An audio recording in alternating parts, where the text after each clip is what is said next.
Hey guys, welcome to another episode of Redneck Light. Today we're going to be replacing the, what is it called? The vacuum purge solenoid thingamajig to pass an inspection. It'll throw a check engine light if the purge valve is clogged or whatever. So we're going to take this and put it in. It's fairly easy install, so I'm going to show you how to do that. Let's get started. This is the purge line. There's a connector back here that you got to remove, and then you can follow it to this little bracket right here. There's an electrical connector, this little rubber boot, a metal bracket, and then the tube kind of comes down here into the engine. So, okay. Oh God. Another underrated tool is a magnet. Try not to drop your nuts. Get this little AC line out of the way. First one, clip that. I don't know why that is so stubbornly on there. Hopefully it doesn't mean it's going to stubbornly not want to go back. There we go.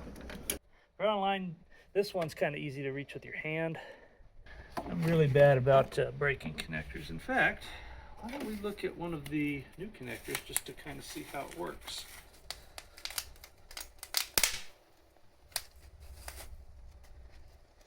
It has a completely different kind of connector. Awesome. So I think pretty sure this little green connector is supposed to come down like that, and that releases the clip mechanism.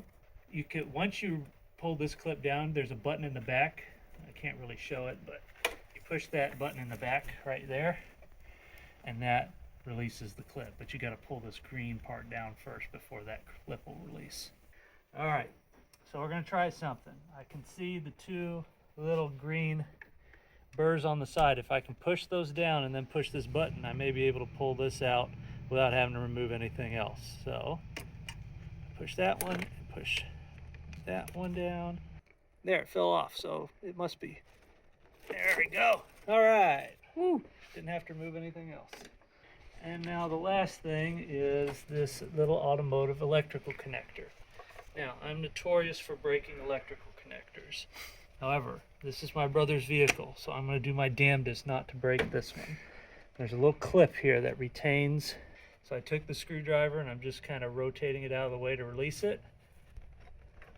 Then I'm going to kind of take it and wiggle it around.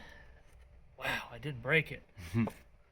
Don't be dismayed if you break it. Most of those electrical connectors, especially being in the car, are going to be brittle and break very easily. It'll still click in and it's not going to come loose or anything. This old thingy out of here. So I can get this to just kind of rotate a little bit down here. That there, we have one old purge thingamabob. And make sure that they look roughly the same. Like I said, this new one actually has a different connector. Instead of using the one button and this little clip thing, it's just two buttons on the side that kind of do the same thing. So now that we're putting it back in, we're going to be a little bit more gentle. I think the biggest thing is this PCV valve, is to just kind of get this metal bracket under the PCV tube. That way you can kind of work the metal bracket up. So if you aim down there. So that's kind of how that has to be routed. Between that little line right there and the coolant is where the tube has to go down into. And again, if this is too tough to kind of get into, if you don't have a screwdriver, you can remove this tube right here and get it out of the way to kind of help you with that one. This one back here, however, is pretty easy because there's just a lot of room. Okay, so I've got the metal bracket now secured into place. I'm going to kind of put some of these like this little AC tube line thing back on its little clip there.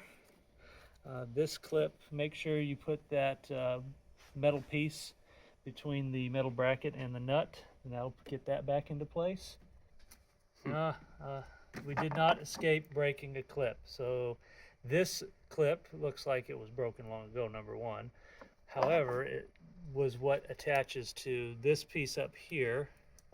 we'll do a zip tie. Universal fix. Mm-hmm. Well, this car is certainly not allergic to using zip ties for various things, as you can see. Because I love my brother, I'll even cut the end of the zip tie off. My hero. We've got all that secured into place. I'm going to snap these in. Once you have them straight on, there's going to be a audible and a feelable click whenever you push the line down. So once you feel that click, you can kind of pull back on it. That means it's securely in place. This one down here is going to be a little bit harder.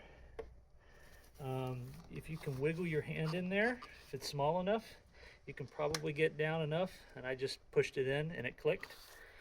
If the alignment's off, you may have to pull it off and kind of wiggle the line around to get it to go straight on, because it's not going to click unless it's going straight on. And now the final bit is to plug in the electrical connector. And that's it. So that's it for actually replacing this. Once you've replaced it, you can go to like an O'Reilly or something and get your codes cleared, so that way you can clear your check engine light. So hope you enjoyed. See you next time.